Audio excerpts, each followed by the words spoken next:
PhD कर रही हैं और पढ़ाती भी हैं। तो थोड़ा-सा अपना तारुफ खुद से ही करा दें हम? जी, बिल्कुल। अच्छा, so basically I am a PhD scholar और मेरी जो पीएचडी का जो स्पेशलाइज़ेशन है this is in social inequalities और स्पेसिफिकली उसमें जेंडर इनइक्वालिटीज़ के ऊपर मेरा काम है। अच्छा, हुँ, and I am an activist as well. Gender sensitisation के ऊपर मुझे काम करते हुए कम से कम 10 से 12 साल हो चुके हैं। विद वेरियस ऑर्गेनाइजेशन पहचान के साथ काम किया, जिसके साथ मैं अभी भी उनके मैनेजमेंट बोर्ड के ऊपर हूँ एंड जिसके ऊपर हम मदर एंड चाइल्ड की हेल्थ के ऊपर काम करते हैं। अच्छा, I have worked couple of various projects with USAID, with UNICEF. All of them were related with the women's health, with the reproductive health as well. हुँ, और जो सब्जेक्ट मैं यूनिवर्सिटी में पढ़ाती हूँ that is also gender studies. और basically मैं तो अपने आप को एज एन एकेडमिशियन ज्यादा रिलेट करती हूँ as a sociologist, as a researcher, because hmm, काम है और जिन चीजों के ऊपर मैं मीडिया में भी काम करती हूँ या लिखती हूँ या सेंसिटाइजेशन है, it is all about the inequalities in the society. Because मुझे लगता है कि सबसे पहले तो सेंसिटाइजेशन होनी चाहिए। You know, we should start learning to talk about hmm, them, whether it's a classroom, whether it's public platform, whether you know it is the small seminar in any school, public, private, any place. ऐसा नहीं है कि मैं कहूँ कि एक certain social class में awareness और एक में नहीं है। ये एक हुँ, जनरलाइज्ड लैक ऑफ अवेयरनेस है कि ये सभी जगह पर है। राइट। ओके, सो आपने पहले कभी कंस्ट्रक्टिव जर्नलिज़्म या सॉल्यूशन बेस्ड जर्नलिज़्म के बारे में सुना है या is this a new concept for you? Okay, so yes, I have read a lot about constructive journalism और जो है कंस्ट्रक्टिव जर्नलिज्म इज, क्योंकि जब आप जेंडर इनइक्वालिटी से बात करते हैं, सोशल इनइक्वालिटी से बात करते हैं, so media is one place where you know where we find कि हुँ, हमें एक प्लेटफॉर्म मिले जहाँ के ऊपर बात हो सोल्यूशन ओरिएंटेड जर्नलिज्म की। उसके हुँ, लिए सबसे पहले तो जरूरत ये है कि जो सोशल इश्यूज और सोशल प्रॉब्लम्स है उनके ऊपर बात होनी शुरू हो। मैं कहती हूँ कि इक्वल अमाउंट ऑफ टाइम ना मिले भी, अगर जो पॉलिटिक्स को और बाकी मेन स्ट्रीम सेंसेशनलिज्म और ऑब्जेक्टिफिकेशन और ग्लैमर और एंटरटेनमेंट को मिल रहा है, 10-20 क्या 30% भी टाइम मिल जाए तो भी हुँ, बहुत है। अनफॉर्चुनेटली कंस्ट्रक्टिव जर्नलिज्म पाकिस्तान में it's more of a hypothesis, hypothetically discussed, more theoretical. आपकी ऑर्गेनाइजेशन अक्स ने तो खैर बहुत काम किया है इसके ऊपर।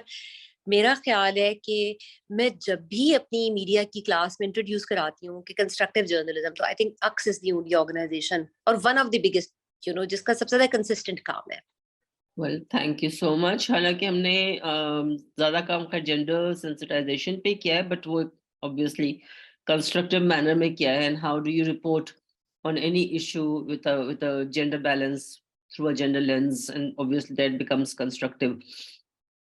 So, what actually do you think? Why is it that media actually can't go beyond, reporting or talking about politics? Why can't it focus on equally important, crucial issues of a society, which are screaming for attention? जिनको तवज्जो चाहिए, जिनको obviously आपने gender की बात की, हम अगर 2022 के सैलाब की ही बात कर लें, तो हम्म। उसको भी बहुत ज़्यादा पॉलिटिसाइज़ किया गया। कोविड-19 को भी बहुत ज़्यादा पॉलिटिसाइज़ किया गया था। सो एवरी डिज़ास्टर और एपिडेमिक, पैंडेमिक बिकम्स पॉलिटिसाइज़्ड। तो पॉलिटिक्स सॉर्ट ऑफ हमारे यहाँ एक ओवरपावरिंग एलिमेंट है मीडिया में। क्या समझती हैं आप? कैसे हम बाकी चीज़ों की तरफ आ सकते हैं? मीडिया को कैसे ला सकते हैं बाकी चीज़ों की तरफ, यू नो? मुझे ऐसा लगता है कि हमारे यहाँ बाकी दुनिया में भी, लेकिन हमारा बहुत ज्यादा। अच्छा, सबसे पहले मैं प्रिंट मीडिया की बात करती हूँ। प्रिंट मीडिया, अगर आप अखबार उठाकर देखें तो आप यकीन करें, being a sociologist and being a researcher, academician और पीएचडी, ये तो बहुत लेटर स्टेज की चीजें आ जाती है ना। एक मैं बिल्कुल एक बेसिक, मैं बेसिक अखबार भी उठाऊं तो I can not see the demographics of my through my newspaper. जब मैं फ्रंट पेज आज की 6 अखबारों का फ्रंट पेज, आज आपने जब ये दिया तो मैंने आज अपनी यूनिवर्सिटी की लाइब्रेरी में 6 अखबारों के फ्रंट पेजेस लगा कर देखे। और हुँ, पहले तो मैं ये मैंने एक ऑब्जर्वेशन दी, और मैंने कहा कि अच्छा ठीक है 4-5 दिन जरा सबके फ्रंट पेजेस देख लें। सबके फ्रंट पेजेस के ऊपर सेंसेशनल न्यूज़ है। The same political news again and again, again and again. You know, it has more become of a flash of something which attracts people, or which is a very generic thing. और बस उसी के ऊपर बात होती है। अच्छा 8 से 9 के बाद जो टॉक शो लगता है, आप उसको उठा के देखें, एक ही टॉपिक है, बार-बार। अगर आप ये चीज़ें उठा के देखें तो यकीन करें कि अगर मैं एज़ एन ऑब्जर्वर हूँ और मैं कहूँ कि मैं प्रिंट मीडिया और मैं मीडिया को देख के ये एनालाइज करूँ कि सोसाइटी के क्या मसाइल है, तो मुझे लगेगा कि सिवाय पॉलिटिकल डिस्कोर्स के बाकी सब बिल्कुल ठीक है। सबसे बड़ा इस वक्त मसला यहाँ पे पॉलिटिकल डिस्कोर्स का है। कौन सा पॉलिटिशियन ठीक है, कौन सा नहीं है, किसको किसके अगेंस्ट क्या कहना चाहिए, क्या चीज कहाँ जानी चाहिए और कहाँ नहीं जानी चाहिए। बाकी मसाइल तो ऐसे हैं जैसे टिप ऑफ द आइसबर्ग भी नहीं है, it's an I wash, superfluous है। अच्छा, और वो क्यों है? क्योंकि मीडिया हैज बिकम, एक मीडिया की एक थ्योरी बड़ी पॉपुलर है जिसको हम कहते हैं कि जी पॉपुलर मीडिया, जो कि कमर्शियल मीडिया, जो कहते हैं कि एवरीथिंग दैट सेल्स। अच्छा, एंड तो उसके ऊपर वो कहती है कि वो चीज सेलेबल है which people want to watch. Where is I disagree, because media has a very kind of a addictive, people become loyal to whatever channel they are watching, to whatever अखबार जो वो पढ़ रहे हैं, वो उनकी एक सर्टन लॉयल्टी उसके ऊपर डेवलप हो जाती है। दे और वो अपना एक बड़ा सर्टन टाइम देते हैं सोशल मीडिया को, न्यूज मीडिया जो आता है, इलेक्ट्रॉनिक है, प्रिंट मीडिया को। अच्छा, उस लॉयल्टी में आप उन लोगों को एजुकेट भी कर सकते हैं वो चीजें दिखाकर। अनफॉर्चुनेटली हमारे यहाँ सेंसेशनलिज्म के ऊपर बहुत ज्यादा काम होता है, टॉक शोज पे बहुत ज्यादा काम होता है। टॉक शो में एक दो टॉक शोज बहुत अच्छे हैं जिन औरत मार्च के ऊपर बात होती है, जिनके ऊपर कोई सोशल इश्यूज पे बात होती है, but 90% of the time it is the politics. और पॉलिटिक्स ऐसे हो गया जैसे it's kind of a brainwash, और उसकी वजह है कि there is a lot of sensationalism, एक पॉपुलैरिटी, एक आर्टिफिशियल न्यूसेंस पॉपुलैरिटी क्रिएट की जाती है। और ब्रेकिंग न्यूज अगर आप टीवी लगाकर देखें तो सुबह से लेकर शाम तक वही खबरें रिपीट होती रहती है, टिकर्स चलते रहते हैं, और पॉलिटिशियंस को जो है ना प्रोजेक्ट किया जाता है सेलिब्रिटीज एंड ऑल दैट। एक बड़ा ही आर्टिफिशियल ऑरा क्रिएट कर दिया गया है जो कि प्योरली बेस्ड है कमर्शियलिज्म पे। प्राइवेट चैनल्स के आने के बाद भी कमर्शलाइजेशन तो बहुत ही और ज्यादा स्ट्रांग हो गई है, और एक सर्टेन नैरेटिव है जो कि बार बार सेल किया जाता है। Everything which sells, which they are able to sell it easily, it is being produced. वही जो हम कहते हैं ना कि जो बिकता है वही दिखता है। हाँ, और वो दे मेक इट श्योर कि वो वही दिखाएं जो वो बड़ी आसानी से बेच सके। और भी चीजें दिखाई जा सकती है पर उनको सेल करने के लिए थोड़ी एफर्ट चाहिए, तो वो बहुत आसान है। मैं आपको यहाँ एक इंटरेस्टिंग बात बताऊं तस्नीम, मैं मैस कम्युनिकेशन पढ़ाती हूँ पंजाब की, एशिया की one of the biggest university, public sector की है। और वहां पे मीडिया में हमारा, जैसे हर यूनिवर्सिटी में मैस कम्युनिकेशन के डिपार्टमेंट में एक मीडिया सेंटर होता है, उनका रिकॉर्डिंग रूम होता है। हर बच्चा की ख्वाहिश है कि वो एंकर बन के आए, और एंकर बनने के बाद वो बच्चे आपस में बैठ के क्या बात करते हैं, वो अपनी भी पब्लिक सेक्टर या अपनी भी यूनिवर्सिटी के इश्यूज या मसाइल पे बात नहीं करते, वहां पे भी वो बैठ के पॉलिटिक्स पे बात करते हैं। You know, this is the kind of role modelling जो आप आने वाले बच्चों की कर रहे हैं, या वो अपने छोटे छोटे यूट्यूब चैनल्स बना लेते हैं, उसके ऊपर भी they keep on running after those people जो कि छोटे छोटे पावर हाउसेस में बैठे हुए, and they just want to take their interview। आप ये देखिए कि ये एक ब्रेन वॉश रिजीम है, ये जो कुछ हो रहा है, फिर इसमें एक there is a complete brainwash in that, कि हम किस तरह से ब्रेन वॉश कर रहे हैं, किस किस्म के रोल मॉडल्स बन रहे हैं, और उनको लगता है कि एग्रेसिव बिहेवियर, वो जो कमर्शियल वैल्यू इंक्रीज होती है, किसके शो में ज्यादा लड़ाई हुई, क्या बहस हुई, कैसे बात हुई, कौन ज्यादा इंटिमिडेटिंग है, वो सारी चीजें उनको बड़े हॉट सेलिंग केक लगते हैं, और वो वही चीजें, वही रोल मॉडल्स अपने जहन में लेकर आ रहे हैं। एक कहते हैं ना, एक तरह की ब्लाइंडनेस है, there is a mind block, there is a certain blindness. वो मैं अक्सर मिसाल देते हैं, जैसे घोड़े को जब उसका मालिक ट्रेन करता है तो खप्पे पहना देता है, ना दाएं देखे ना बाएं देखे। तो वो जहनी तौर से जब आप ऐसी चीजें दिखाते हैं तो आप सबको वो खप्पे पहना देते हैं फिर। That's true. So this is an interesting observation, जो भी आप सामने लेके आई हो, कि जो स्टूडेंट्स भी हैं वो भी अब सोशल और दूसरे इश्यूज से हटके वो उन्हीं चीजों के पीछे भाग रहे हैं जिसके पीछे ऑलरेडी मीडिया है।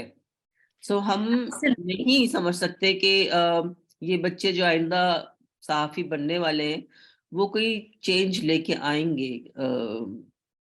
सो हाँ, क्या करें, कैसे चेंज आएगा फिर? चेंज। कंस्ट्रक्टिव कहाँ से होंगे हम? हाँ, मुझे लगता है कि जैसे आज आपकी पॉडकास्ट है इस इशू के ऊपर, मुझे लगता है कि ये जो प्लेटफॉर्म्स है ना, जिनको हम मिनिमल समझते हैं, ये स्पेसेस अवेल करना सबसे जरूरी है, क्योंकि इन चीजों के बारे में आप बात करनी शुरू करें। आप शुरू तो करें बात करना। मसलन जैसे आप देखें, आप अक्स का जैसे आपने बताया था, रिपोर्टिंग के ऊपर आपने बताया था कि कैसे रिपोर्टिंग में लैंग्वेज डिस्कोर्स को चैलेंज किया गया, कि जैसे ज्यादती का केस है, जैसे एक सर्टन वोकैबुलरी है जो कि इस्तेमाल की जाती है ज्यादती के केसेस में भी, मतलब यानी कि इमेजिन कि उसको भी ऑब्जेक्टिफाई किया जाता है कि उस लड़की की उम्र कितनी थी, तो शीजा थी या 45 साल की औरत थी या क्या था। उन सारी चीज, तो आप उससे एक certain awareness over the years I है, रिपोर्टिंग चेंज आया, वो चीजें चैलेंज होना शुरू हुई। तो मुझे लगता है कि चेंज इसी तरह आ सकता है कि आप प्लेटफॉर्म्स पे और सोशल मीडिया एक्सेस पे इन चीजों पे बात करनी शुरू कर दें। अच्छा, रिसेंटली मेरी एक रिसर्च थी जो कि मैंने की भी मीडिया के न्यू लिबरलिज्म पे। तो ऑडियंस के लिए, जो हमारे व्यूअर्स हैं, मैं बताऊं, न्यू लिबरलिज्म एग्जैक्टली वही चीज है जिसकी हम बात कर रहे हैं, कि आपने इतना हाईजैक कर लें चीज को और आप वही चीजें दिखाएं जो कि सिर्फ बिक रही हो, और कैसे वो एक आयरन केज बन जाता है, लोग उसी के अंदर उसी में रह के बात करना शुरू हो जाते हैं और उससे बाहर बात नहीं करना चाहते। तो उससे क्या होता है, रोल मॉडल्स बनते हैं। मैंने कभी रोल मॉडल, जब तक कि मेरी रिसर्च ना होती, शायद मैं रोल मॉडल्स की इतनी इंपॉर्टेंस ही ना समझती, मगर रोल मॉडल्स की बड़ी इंपॉर्टेंस। अगर कोई एक भी, दो भी लोग इन चीजों पे बात करनी शुरू करें, they do become role models in that. और रोल मॉडलिंग की बहुत इंपॉर्टेंस है, तो मुझे लगता है कि इस पर बात करना बहुत जरूरी है, हाँ, बात हाईलाइट करना। करना तो डेफिनेटली बहुत जरूरी है। मुझे ये बताएं कि हम जब मीडिया को ऑब्वियसली मॉनिटर भी कर रहे होते हैं, एनालाइज भी कर रहे होते हैं, how do you think they can still report on everything without making it sensational or screamingly loud? वो कैसे हो सकता है कि हम बात भी करें, हम छुपाएं भी ना कुछ? हम ये नहीं कह रहे कि आप हकीकत ही छुपा दें और पर्दा डाल दें, सब कुछ बताएं, पर एक तरीके से बताएं। So as a teacher, do you think it's possible? आपके ख्याल में ये चीजें हो सकती हैं आइंदा? बच्चे करेंगे ये? अभी तो आपने जैसे बताया वो तो वही कर रहे हैं जो मेन स्ट्रीम मीडिया भी कर रहा है। भाई, इस कदर है कि यकीन करें तस्नीम, के बकायदा वो हुलिया भी वो बनाकर आते हैं जो कोई उनको, जिसको वो आइडियलाइज कर रहे होते हैं। कोई तस्बीह पकड़ ली, या कोई वेस्ट कोट पहन ली, या बच्चियां हैं तो उन्होंने अपनी जो भी उनको फेवरेट पर्सनालिटी, वो आप सोचें कि आइडियलिज्म की वो स्टेज है जहां वो पहले उस चीज को अपने ऊपर तारी करते हैं। सो हाँ, ये आपने बहुत अच्छा सवाल किया कि हम ये कैसे कर सकते हैं। सबसे पहले तो मीडिया में फैक्चुअल रिपोर्टिंग शुरू हो, यानी कि पोलराइजेशन खत्म हो। Okay, so I will start with औरत मार्च, क्योंकि रिसेंटली मेरी हर क्लास में ये सवाल बहुत उठता है, ठीक है। और अब वो बच्चे मेरे से अक्सर पूछते हैं कि जी हमने ये सुना है वहां ये होता है, ये होता है, ये होता है।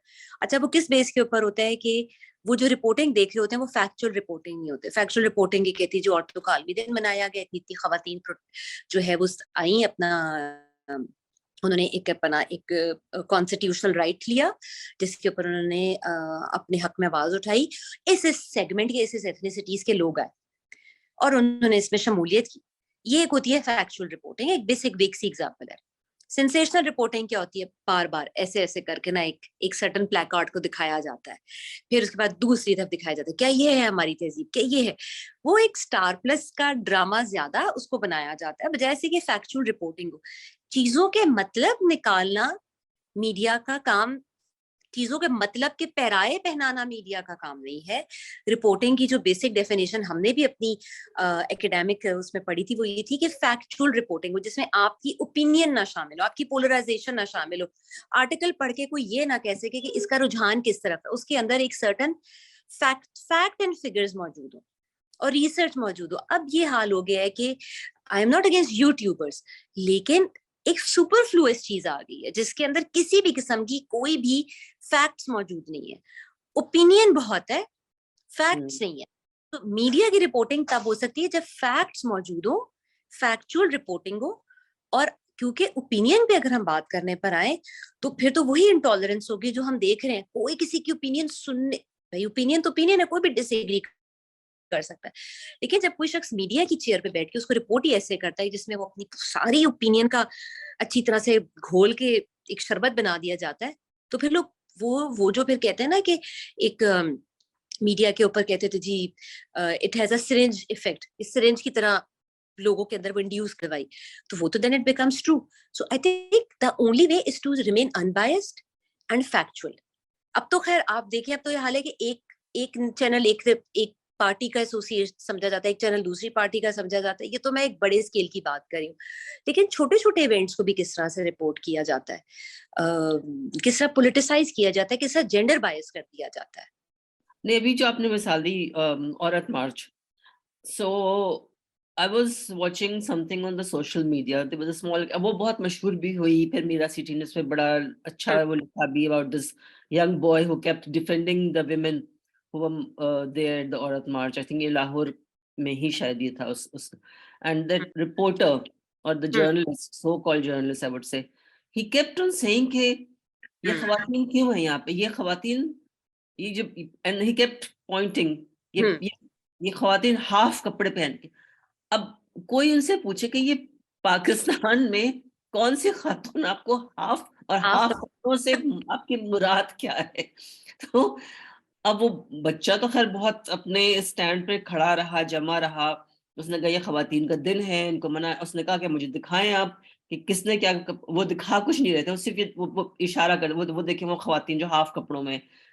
तो यू वेरी राइट कि आउट ऑफ कॉन्टेक्स्ट हम चीजों को लेके उनको इस तरह से पेश करते हैं। वो slogans, some of the slogans like when it started 2018 2019 के जो शुरू के थे, यू नो लाइक अपना खाना खुद गरम कर लो, there is nothing wrong with it, but भी अपना खाना गरम, मतलब खाना किचन में गरम करना सभी कर सकते हैं, सबके अल्लाह और जो बाहर और खानसामा पे सारे मर्द होते हैं हमारे यहाँ ये भी आप देख, दर्जी सारे मर्द होते हैं।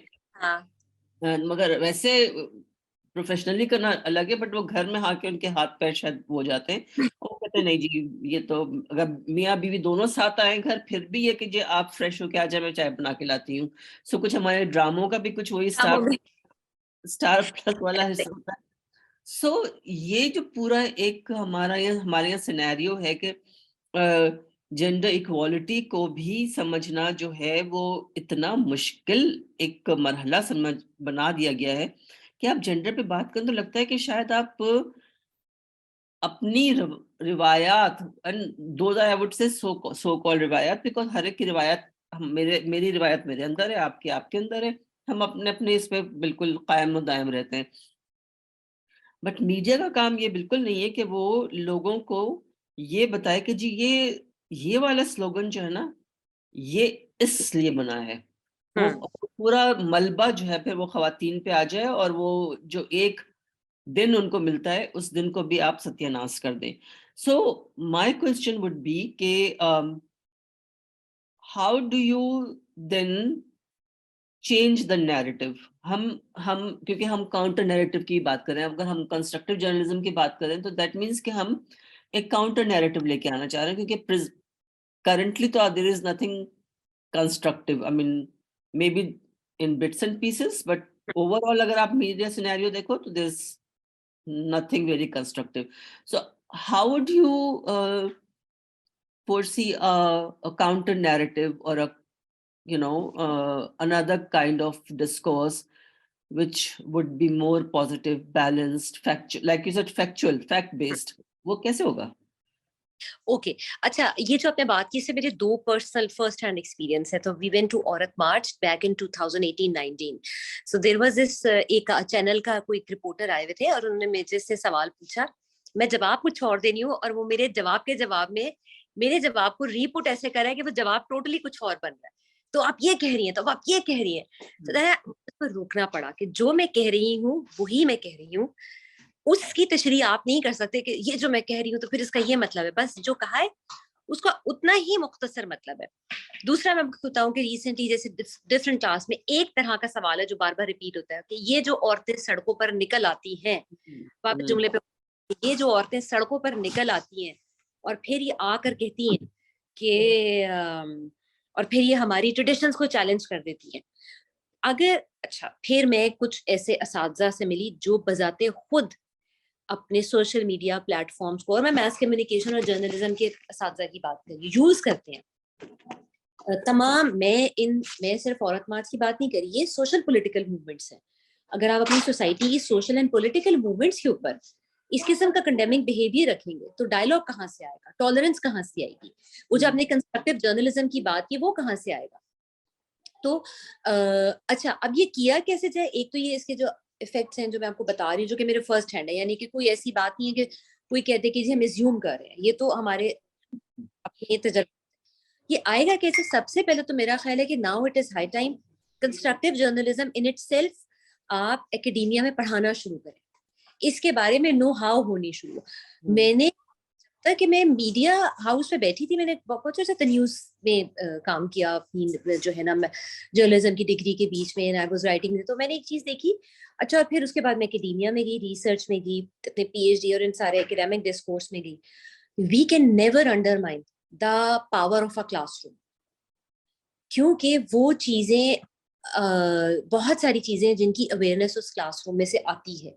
मुझे लगता है कि now it is high time, जिस किस्म की सेंसेशनलिज्म आ चुकी है, जिस किस्म की लैक ऑफ टॉलरेंस आ गई, जिस किस्म की येलो जर्नलिज्म ओवरलैपिंग होनी शुरू हो चुकी है, क्योंकि यूट्यूब वगैरह के मटेरियल में तो बिल्कुल ही कुछ, जैसे कहते हैं ना, कोई भी एथिक्स फॉलो नहीं हो रहा है। कोई एक बंदा है जो खुद ही अपनी फिल्टर मर्जी, नहीं है ना हमारे पास, there is no filter, you क्या know, we pass things through. सबसे पहले एक तो कंस्ट्रक्टिव जर्नलिज्म के ऊपर एकेडेमिया में, मैं बेसिक जर्नलिज्म के कोर्स में इसको शामिल किया जाना चाहिए। पूरी दुनिया में इसकी मिसालें हैं।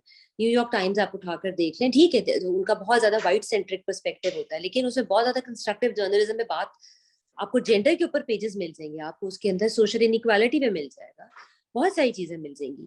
तो एक तो मेरा ख्याल है कि उसके ऊपर बात होनी बहुत जरूरी है। दूसरा, हम मेन स्ट्रीम मीडिया में भी कंस्ट्रक्टिव जर्नलिज्म से रिलेटेड कि ये programmes is related to only constructive journalism, इसके ऊपर हम सोशल इश्यूज पे बात करेंगे, और बड़े पॉपुलर होते हैं ऐसे इश्यूज, क्योंकि जब आप लोगों के बारे में बात करते हैं, people do want to listen.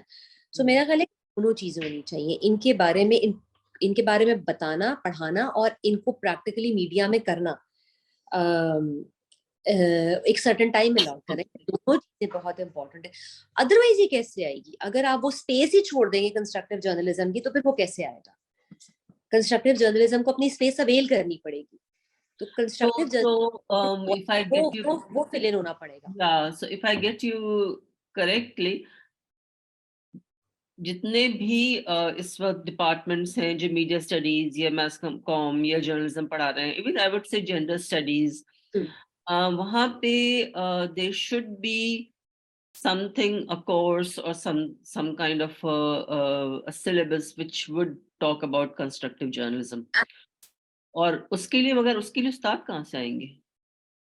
अच्छा, आप कोर्स पढ़ाना शुरू करें तो तस्लीम, मैं आपको बताऊं, मटेरियल मौजूद जब होता है तो वो जो मुर्गी या अंडा में से कौन सी चीज पहले आएगी, विद इन दैट सिस्टम भी वो चेंज आ जाता है। आपको वो टीचर्स बहरहाल मिलने शुरू होते हैं ट्रेनिंग के through, right course, wrong course, evolve होगा। अभी तो आपकी स्पेस ही खाली है, अभी तो स्पेस खुद ही नहीं है। जैसे एक बड़ा अच्छा कोर्स है जेंडर स्टडीज का, हमारी यूनिवर्सिटीज में ऐड हुआ। I mean it's such a blessing कि ये कोर्स आया है। पहले इस कोर्स में हमेशा जितने बच्चे होते हैं वो बड़े अच्छा, मैं पब्लिक सेक्टर की बात कर रही हूँ, हालांकि मैं प्राइवेट में भी पढ़ाती हूँ, लेकिन मैं पब्लिक की इसलिए बात कर रही हूँ क्योंकि आपका जो चेंज एजेंट है वो पब्लिक सेक्टर है। वो बच्चे हैं जो कि ज्यादा तादाद में है और डाइवर्स बैकग्राउंड से आए हुए हैं, और प्राइवेट स्कूल्स के नहीं आए हुए हैं। प्राइवेट स्कूल में फिर भी डिफरेंट तरह का एक्सपोजर होता है। तो जेंडर का कोर्स चाहे पब्लिक में पढ़ाया चाहे प्राइवेट में, पब्लिक में ज्यादा फायदा होता है। Eventually at the and they do gain it. आप कोर्स आउटलाइन मौजूद हो, सही कोर्स लाइन मौजूद हो, it does make a difference. और इसी तरह मीडिया के ऊपर मेरा ख्याल है ये इस चीज के ऊपर काम होने की जरूरत है कि एक आधा कोई प्रोग्राम ऐसा जो कि कंस्ट्रक्टिव जर्नलिज्म के ऊपर हो, जहाँ के ऊपर आप इश्यूज को हाईलाइट करें, आप इश्यूज को बताएं, इश्यूज को जिसे कहते हैं ना मैंसप्लेनिंग या अपनी एक सर्टेन एक्सप्लॉयटेटिव तशरीह ना करके दे।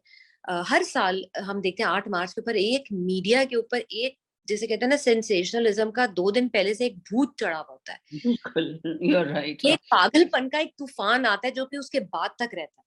और दो And it's both mainstream and social media, I would say, but they both go like crazy.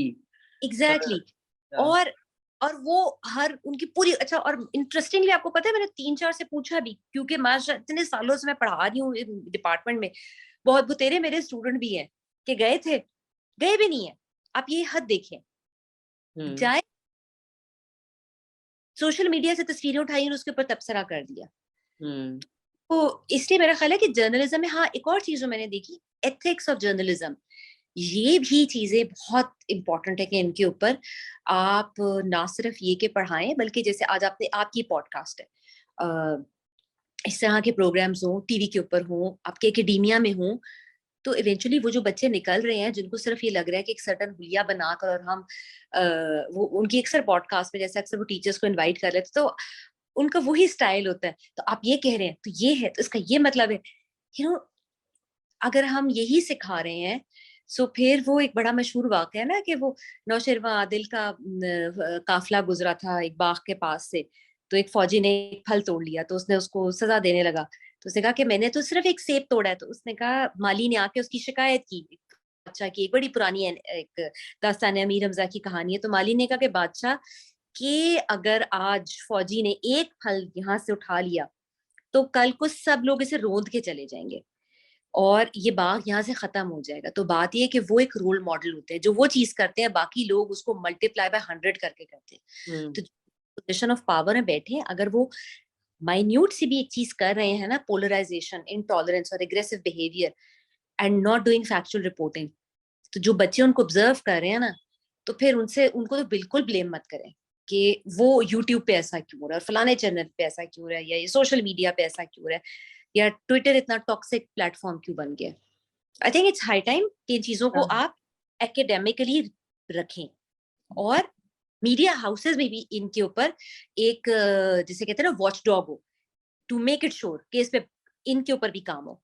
नहीं, you are absolutely right, but मुझे सिर्फ ये ख्याल आ रहा है बिकॉज हमारा जो मकसद इस पूरी पॉडकास्ट की हमारी सीरीज है, this is the 11th one that I am doing, 10th एक हमारी कुलीग ने किया था but this is the 10th podcast, और वो मैंने अक्रॉस बोर्ड किया है, हर हर तरह के सब जर्नलिस्ट भी हैं उसमें, सोशल सेक्टर के भी लोग हैं, कम्युनिटी वर्कर्स भी हैं, कि चेंज लाना जो होता है ना वो प्रॉब्ली दिमाग से पहले आप शुरू करते हो, फिर फिजिकली जाके आप चेंज लाते हो।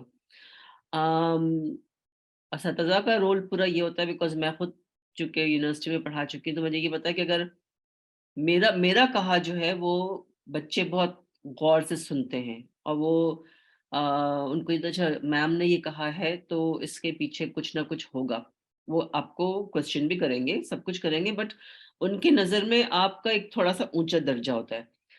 अम, हमारे अपने असतज़ा अब के जो मैं देख रही हूँ, वो खुद कितने वेल इक्विप्ड, आपने तो कहा कि ठीक है एक लर्निंग प्रोसेस होता है, कुछ ना कुछ सीख ही जाते हैं, बट हम जब मीडिया की बात करते हैं तो बहुत सारा हमारा जो इन्फ्लुएंस है वो मीडिया से आ रहा होता है।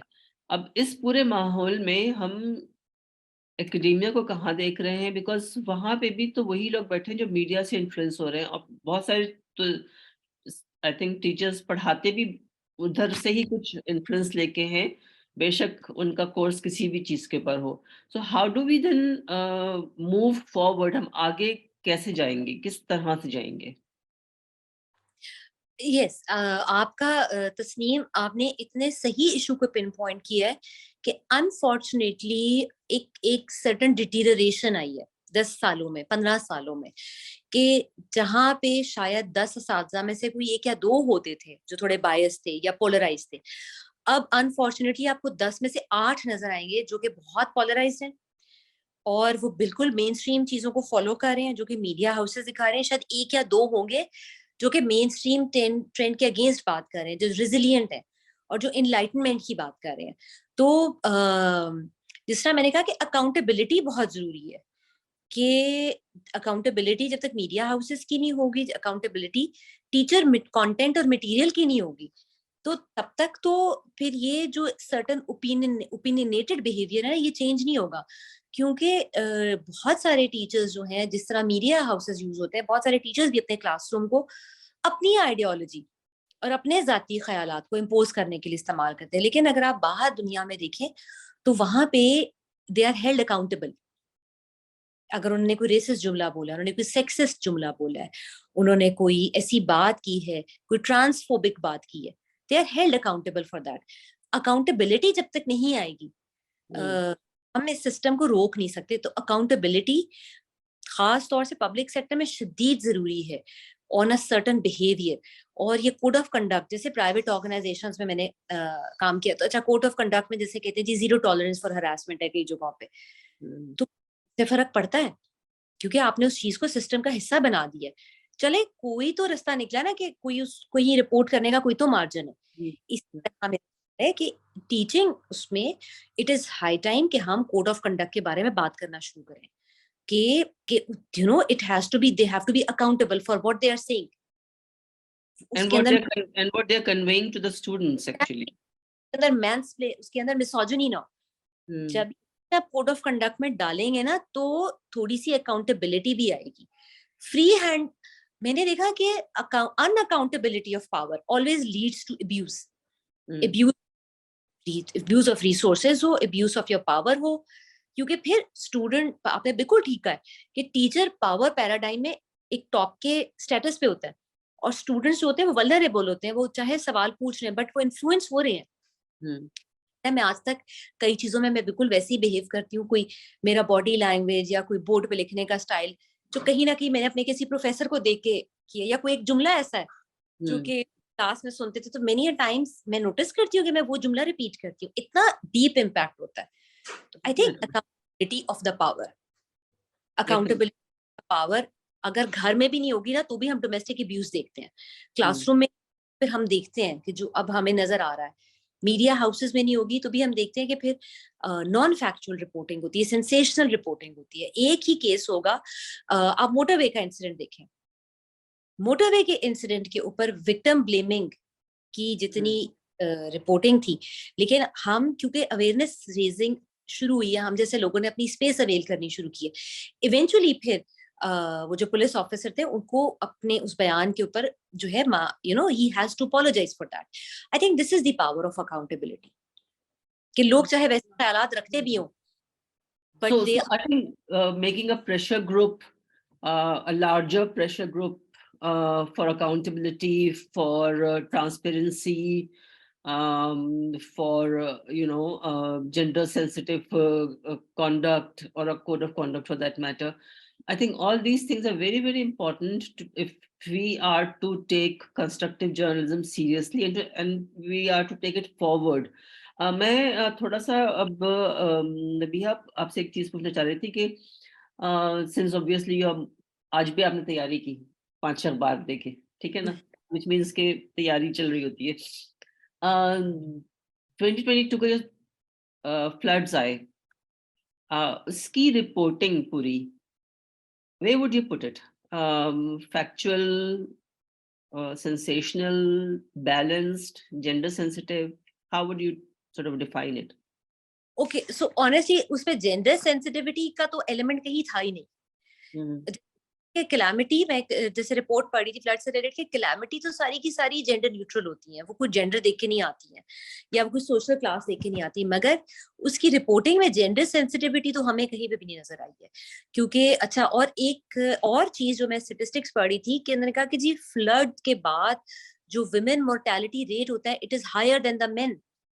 क्यों? क्योंकि उनकी हेल्थ रिप्रोडक्टिव हेल्थ है, उनका मेंस्ट्रुअल साइकिल है, उनके हाइजीन रिलेटेड इश्यूज हैं, औरतों की वो जो हेल्थ है वो बहुत बुरी तरह इफेक्ट होती है।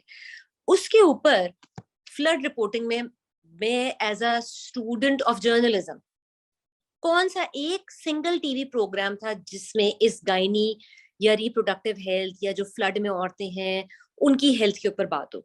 हालत तो यहाँ ये है कि अगर आप सैनिटरी नैपकिन की बात करें तो उसके ऊपर भी कई लोगों ने पिटीशन की हुई है कि जी वो इतने टाइम पे वो ऐड नहीं चलना चाहिए। मतलब भाई औरतें टेटनस से मर रही हैं, इसकी इन्फेक्शन से मर रही हैं। 7th मंथ में यहाँ पे प्रेगनेंसी में इंजेक्शन नहीं लगवाने दिया जा रहा कि जी ये इतना कंट्रोल है। सो जब फ्लड इफेक्टिव में जेंडर सेंसिटाइजेशन तो मुझे हरगिज नजर नहीं आई उसके अंदर, क्योंकि जेंडर रिलेटेड अवेयरनेस की कोई बात ही नहीं हुई है। सो अगर आज भी मैं कोई रिसर्च सर्वे पकड़ूं ना और मैं अपने कोई 100 स्टूडेंट्स को दूं कि आपने ये 2022 के प्रोग्राम देखे हैं, जिस तरह से हम रिसर्च करते हैं, टेक्सचुअल एनालिसिस करते हैं, या हम टीवी प्रोग्राम देख के रिपीट एक उसका certain research analysis, content analysis का एक तरीका होता है कि आप कहते हैं कि ये वर्ड कितनी दफा रिपीट हुआ, तो उससे पता चलता है कि उस सिरा में ये चीज कितनी इंपॉर्टेंट थी। 2022 के अगर आप प्रोग्राम्स उठा के देख लें तो क्या जेंडर सेंसिटाइजेशन के ऊपर ये वर्ड आया कितनी दफा? Mean right. तो it was not there, yet highly politicized. It was more related to donation. मगर हमारी इंडिजिनस रिक्वायरमेंट्स किधर थी? हर एक डेमोग्राफिकल रिपोर्ट नहीं आई, बच्चे कितने थे, औरतें कितनी थी।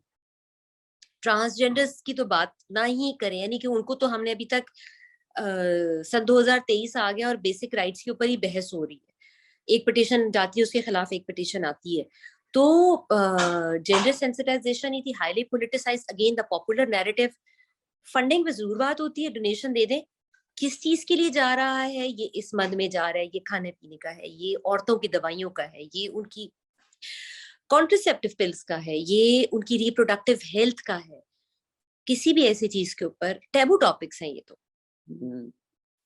That's true, and I think media ने अभी तक शायद पिछले एक्सपीरियंसेस से इतना सीखा ही नहीं है। हालांकि things have actually slightly improved कि अब कम से कम सैनिटरी नैपकिन्स की मीडिया में बात जी, थोड़ी बहुत उठी, सोशल मीडिया पे भी उठी। Good I change. रिमेम्बर 2005 के अर्थक्वेक के बाद, ज़लज़ले के बाद, जब मैंने मीडिया की ट्रेनिंग की कि कैसी रिपोर्टिंग होनी चाहिए, उसमें जेंडर एलिमेंट क्या होना चाहिए। And I asked the journalist, and obviously male ज़्यादा होता है, हमारा तो मेल डोमिनेटेड मीडिया सिनेरियो होता है। So, majority of male journalists were like, absolutely, you know, z- मतलब जिस होता है 0/0 on the need for sanitary napkins and the relief packets. उन्हें कहा इसकी जरूरत, अच्छा हमें तो पता ही नहीं था, हमें आई मीन कम ऑन, आप किस दुनिया में रहते हैं? आप को ये ही नहीं पता कि खवातीन 10 साल 12 साल की उम्र से लेकर 52 53 60 साल की उम्र तक किन चीजों से गुजरती हैं।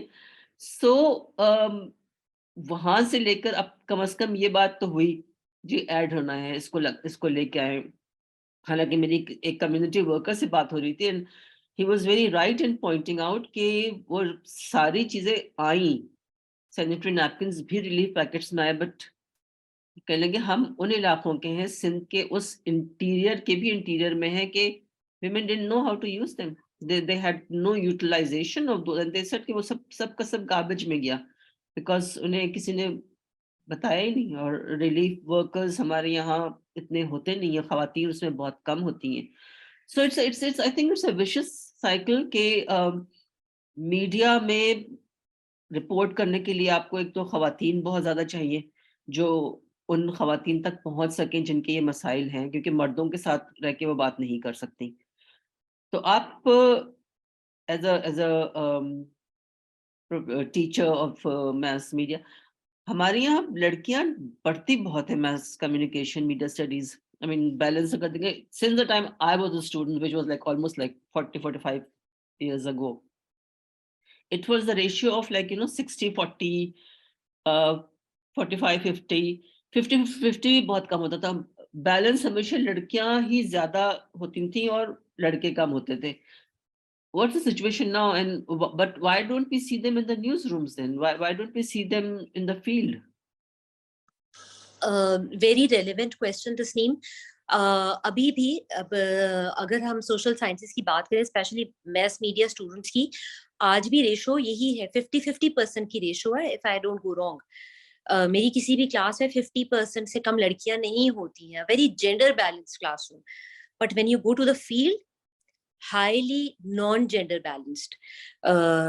जैसे कि मैं अपनी रिसर्च के लिए मुझे कुछ रिपोर्टिंग, मैंने 2 तरह की मेरी अपनी रिसर्च डिवाइड की, जिसमें कुछ मीडिया एंकर्स थी और बाकी जो थी वो फील्ड रिपोर्टर्स थी।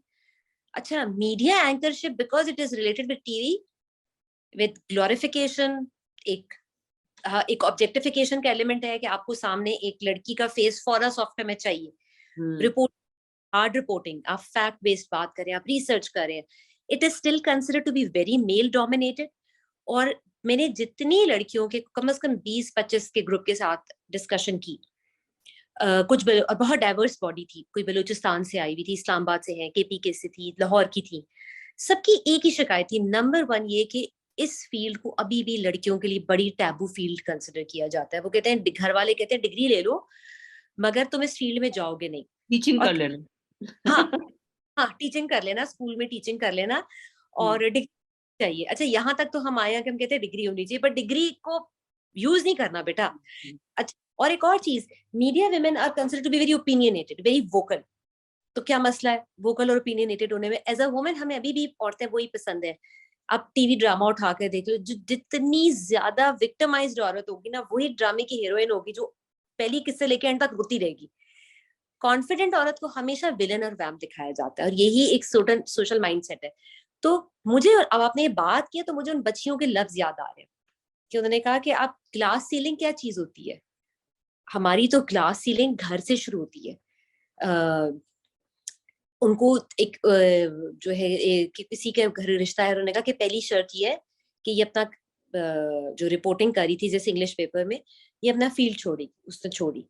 दूसरी जो तो बात, बहुत सारी लड़कियां थी जिन्होंने ये बताया कि हम ये काम अभी तक कर रहे हैं, they were between the age of 25-28 age group था। और उन्होंने कहा हम शादी के बाद majority they were planning to leave it, क्योंकि वो कहते हैं सोशली हम अक्सर बताते भी नहीं, हम कहते हैं हम इंग्लिश न्यूज़पेपर में we write it, they don't identify themselves as reporters because then socially उनके ऊपर एक आता है कि भी ये तो बहुत आउटगोइंग होना भी तो बुरा समझा जाता है ना। एक जो बाहर, अच्छा तो बाहर बड़ा फिरती है, क्योंकि पब्लिक स्पेसेस में भी हम औरतों को नहीं देखते हैं। सो ये फील्ड को बहुत टैबू फील्ड है और इसके ऊपर बड़ी नेगेटिव लेबलिंग है इस फील्ड के अंदर। सो मच सो कि मेल जर्नलिस्ट भी फीमेल रिपोर्टर्स को सीरियसली नहीं लेते और उनको जो सॉफ्ट बीट्स दी जाती हैं, एंटरटेनमेंट लिख दो। मुझे बहुत दफा कहा भाई तुम लिखती नहीं हो, को खाने पकाने की तरकीब लिख दिया करो। ये मैं आपको 10 साल पुराने मशवरे बता रही हूँ कि कुछ जान पहचान के लोगों ने मुझे कहा फलाने अखबार के लिए, या तुम फैशन पे क्यों नहीं लिखती, या वो जो नया फलाना खुलता है ना एक रेस्टोरेंट, उसके ऊपर हम एक रिव्यू लिख दिया करो। तो उनको इट्स ये काम मैं कर लूंगी, मगर दूसरा काम जो है ना वो मर्दों वाला काम है। So, Nabiha, we are not going to end our conversation on a pessimist note, but because I'm an optimist, and of course, I think you are also an optimist. That's why you are continuing to sort of, raise your voice. So let's then hope that maybe when we speak about constructive journalism, say आज से 2 साल बाद, तो हालात थोड़े हमें बेहतर नजर आए। तस्नीम, ऑप्टिमिज्म के नोट पे मैंने इन 10 सालों में बहुत चेंज देखा। वो टॉपिक्स, वोकैबुलरी में वो लफ्ज है जिनके ऊपर पहले बात नहीं होती थी, उन चीजों पे बात होनी शुरू हुई। मिसोजिनिस्टिक नाम का कोई लफ्ज नहीं था, गैस लाइटिंग नाम की कोई चीज नहीं थी, अब में बात करती हैं। और अगर आप उनको अवेयरनेस रेजिंग के ऊपर लेकर आए, सेंसिटाइजेशन करें, दे डू लिसन केयरफुली और दे हैव स्टार्टेड क्वेश्चनिंग। असल बात ये कि अब क्वेश्चन होना शुरू हो गया। दूसरी ऑप्टिमिस्टिक नोट की बात है कि ठीक है मेन स्ट्रीम में वो चीज मौजूद है। सबसे अच्छी बात है कि जो पैरेलल सेक्टर है ना, जो पैरेलल थॉट प्रोसेस है वो डेवलप हो रहा है। वो जो पहले वो जो स्पेस थी वो खाली थी, अब वो स्पेस अवेल होनी शुरू हो गई है। दूसरा, मैं आपको एक बहुत अच्छी बात बताऊं कि मैंने जब ये बात की कि हम कह रहे हैं ना कि बच्चियां रिपोर्टिंग में नहीं आती, तो मैं एक बच्ची से मिली, वो बलूचिस्तान से है और बलूचिस्तान में टोटल गिन के मेन स्ट्रीम में 4 या 8 जर्नलिस्ट हैं जो कि मेन स्ट्रीम में काम कर रही है। और वो हजारा कम्युनिटी से बची है और वो जर्नलिज्म की डिग्री लेने लाहौर आई है और अब वो बाहर पढ़ने जा रही है और उसको फैमिली सपोर्ट है। और उसने एंड शी इज कंटिन्यूइंग, और उसके रोल मॉडल्स फीमेल जर्नलिस्ट हैं जो कि इस फील्ड में आई हैं और उनको बड़ा नाम और इज्जत कमाई है। सो आप वो जो 8 या 10 चेहरे हम देखते हैं, they are also a ray of hope, they become the role models. और वो क्या कहते हैं कि देन साइकिल कीप, अगर वो विशेष साइकिल है तो ये भी तो एक साइकिल है, ये भी तो चल रहा है। This is a cycle of hope then. Yeah, there is a cycle of hope. This is going on. मसलन मैं अपनी ही आपसे बात करूंगी कि जब मैंने अपना रिसर्च शुरू की थी तो एवरीबडी अपोज्ड मी कि ये क्या टॉपिक है। और so when I spoke to you about the new liberalism and the जो है patriarchy in media industry, so you know then you came up with so many things that opened a new chapter for me. So उसके ऊपर आप देखिए ना कि एक बंदे ने अगर काम किया तो उस काम के बाद 10 और लोग काम करेंगे, तो आपकी वजह से, मेरी वजह से और उन बच्चियों की वजह से देयर इज दिस चेन, ये भी तो चेन चल रही है, वो भी नहीं टूटेगी। Thank you so much. I hope कि चेन लंबी होती जाए और टूटे कभी ना नबिया. So thank you for taking time out for us and हमसे बात करने के लिए. And we both hope to meet again in more constructive environment. ठीक है? Absolutely. Okay. Thank खुदा हाफिज़.